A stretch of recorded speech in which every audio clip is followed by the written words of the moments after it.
really big job and something that we haven't tried or achieved before in the middle of a rally. So yeah, let's hope everything goes according to plan and they're able to get it done in time, inside the service time. But it's going to be really touch and go, to be honest. We may have to incur some penalties, but it's better to do that and get the engine changed than not make the decision now to change it.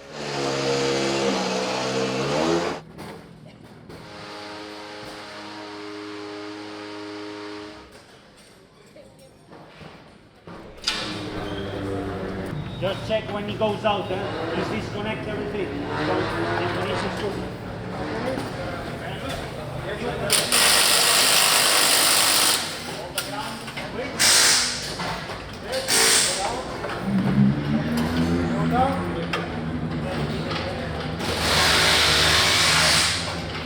Let's clean the car.